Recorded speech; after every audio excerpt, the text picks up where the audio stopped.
Bonjour, messieurs, dames. Aujourd'hui, je voudrais m'entretenir avec vous au sujet du fruit que a consommé Adam et Ève dans le jardin d'Éden. Quand nous lisons la Bible, ou bien nous lisons d'autres livres saints, il nous est dit que Dieu créa Adam, ensuite il créa Ève. Et que il y avait aussi dans le jardin d'Éden un serpent. Et ce serpent a trompé nos premiers ancêtres, Adam et Ève. Ce serpent a proposé un fruit à Ève. Ève a mangé le fruit. Ensuite, Ève a donné le fruit à Adam. Aujourd'hui, nous allons essayer de comprendre au travers des Écritures ce que c'est que ce fruit qui a été consommé. Avant de dire ce que c'est que ce fruit, je voudrais d'abord vous dire que la Bible est remplie de symboles et de paraboles. Donc celui qui prend la Bible au sens littéral peut se tromper.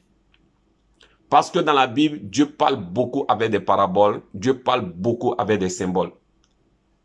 Quand on lit la Bible, par exemple, Jésus disait, je suis le cep, vous êtes des sarments. Le cep, c'est un arbre.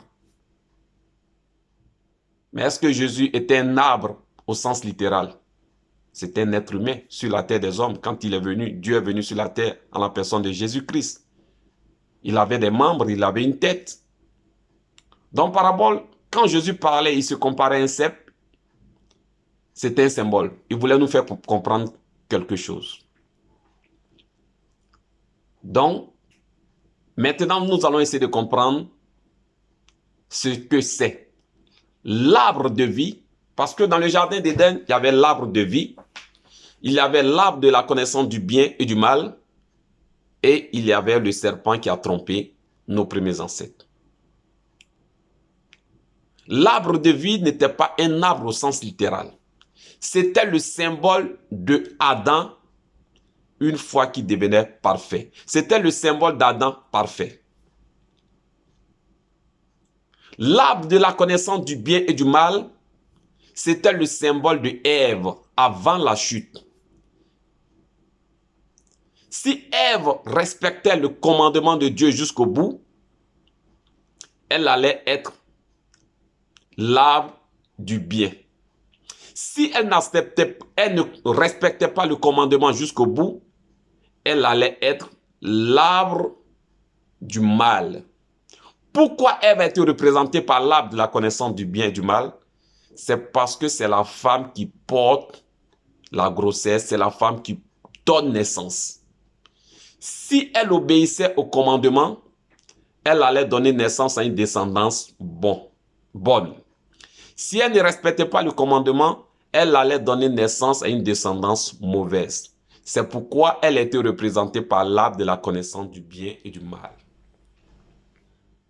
Le troisième être dans le jardin d'Éden, c'était le serpent. Le serpent, c'était le symbole de l'archange Lucifer. Quand il était au ciel, il s'appelait Lucifer, axe brillant. Quand Lucifer s'est rebellé contre Dieu, Dieu l'a précipité sur la terre et il est devenu maintenant Satan. Donc, dans le jardin d'Éden, quand on parle du serpent, c'était le symbole de Satan. Celui qui prend les Écritures, il va voir dans les Écritures, dans la Bible, qu'on parle d'un serpent ancien. Ce serpent ancien, c'était qui? C'était Satan. Donc, les trois êtres dans le jardin d'Éden, on les connaît. L'arbre du bien, l'arbre de la connaissance du bien et du mal et le serpent. Maintenant, dans le jardin d'Éden, on nous dit que Adam et Ève ont commis un péché. Que le serpent a donné un fruit à Ève, elle a mangé le fruit, ensuite elle a donné à Adam. Disons que le fruit, c'est quoi au juste? Nous allons lire dans les Écritures le péché que l'archange Lucifer, qui est devenu Satan, a commis dans le jardin d'Éden. Donc le fruit qu'ils ont consommé à travers de cette écriture, nous allons comprendre quel genre de fruit Adam et Ève ont consommé et quel genre de fruit que Satan d'abord a donné à Ève. Nous allons lire dans les Écritures, dans les livres de Jude, versets 6 à 7. Jude 6 à 7 nous dit qu'il a réservé pour le jugement du grand jour, enchaînés éternellement dans les ténèbres, les anges qui n'ont pas gardé leur dignité, mais qui ont abandonné leur propre demeure, que Sodome et Gomorrhe et les villes voisines, qui se livrèrent comme eux à l'impudicité et à des vices contre nature, sont donnés en exemple, subissant la peine d'un feu éternel. Donc, Jude 6, 7 nous dit que dans le jardin d'Éden, le péché qui a été commis dans le jardin d'Éden, c'est le même péché qui a été commis à Sodome et Gomorrhe. À Sodome et Gomorrhe, qu'est-ce qui se passait? Les hommes allaient avec des animaux, les hommes allaient avec des hommes. Donc, ils commettaient des vices contre nature. Et ces vices contre nature qui ont été commis à Sodome et Gomorrhe, ce sont ces mêmes vices qui ont été commis par Satan dans le jardin d'Éden. Qu'est-ce qui s'est passé dans le jardin d'Éden? Satan, qui est un esprit, a eu des rapports sexuels avec Ève. Donc, l'esprit, Satan qui est esprit, a eu des rapports sexuels avec Ève en esprit. Quand Ève a connu les rapports sexuels au niveau spirituel, elle a compris, elle a vu que c'était bon. Elle maintenant, elle a levé son vrai mari maintenant, qui devait être Adam. Elle est partie, elle a consommé l'acte sexuel avec lui au niveau physique. Elle a vu que c'était bon. La Bible nous le dit, elle a vu que c'était bon à manger, elle a mangé, elle est partie donner à Adam. Quand elle a consommé le fruit, elle a donné aussi à Adam. Et les deux ont consommé. Quand nous lisons la Bible, nous voyons que Adam et Ève, on nous dit qu'ils ont mangé un fruit. Avant de consommer le fruit, ils étaient nus, mais ils n'avaient pas honte. Quand ils ont mangé le fruit de l'arbre de la connaissance du bien et du mal, ils se sont cachés les parties inférieures, c'est-à-dire les parties génitales. Comprenons que c'est bizarre. Adam et Ève mangent un fruit dans leur bouche. Quand Dieu les surprend, Dieu leur demande, qu'est-ce que vous avez mangé? Au lieu de cacher leur bouche, qui est la partie fautive, ils cachent leur partie sexuelle. Pourtant, nous savons que il est de la nature de l'homme de cacher ses parties fautives. Donc, le péché qui a été commis dans le jardin d'Éden, ce n'est pas un fruit au sens littéral qu'ils ont mangé, c'est le rapport sexuel d'une manière précoce. Les rapports sexuels sont quelque chose de bon, de sacré. Mais Dieu voulait que Adam et Ève consomment les rapports sexuels après avoir fini d'obéir au commandement. Après que Dieu ait fini de les former comme lui le voulait. Le rapport sexuel en lui n'est pas mauvais, il est bon. Mais quand il est consommé d'une manière précoce, il devient mauvais, il devient péché.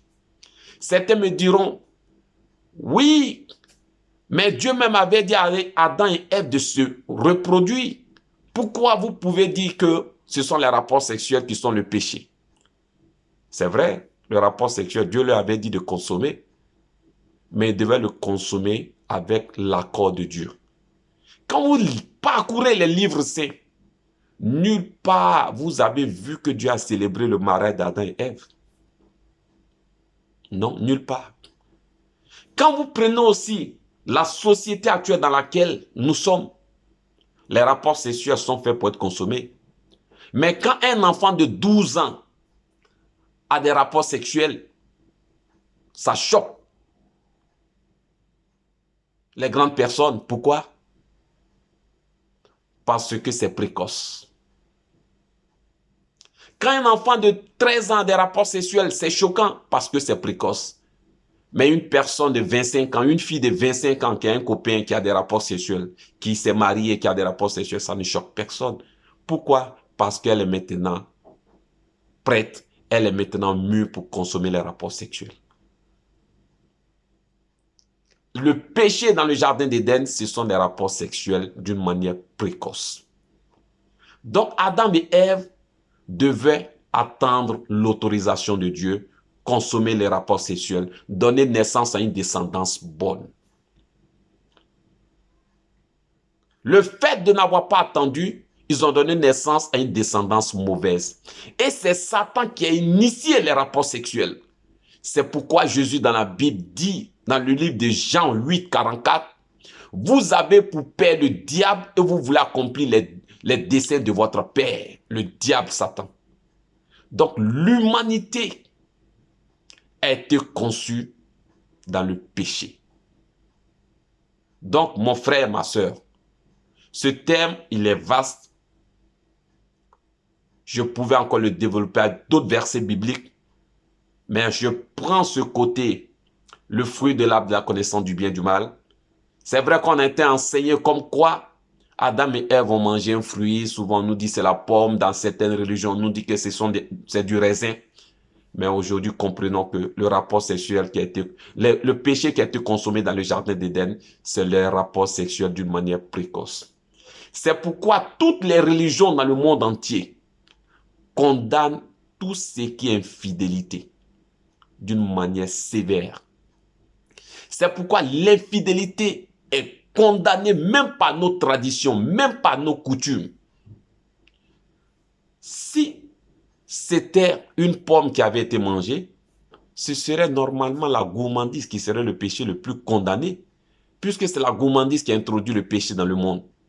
Mais pourquoi ce sont les rapports sexuels? Pourquoi c'est l'infidélité qui est condamnée par presque toutes les religions, par presque toutes les cultures, par presque toutes les traditions? Mon frère, ma soeur, messieurs, dames, ce que vous venez d'entendre, je sais que ce n'est pas facile.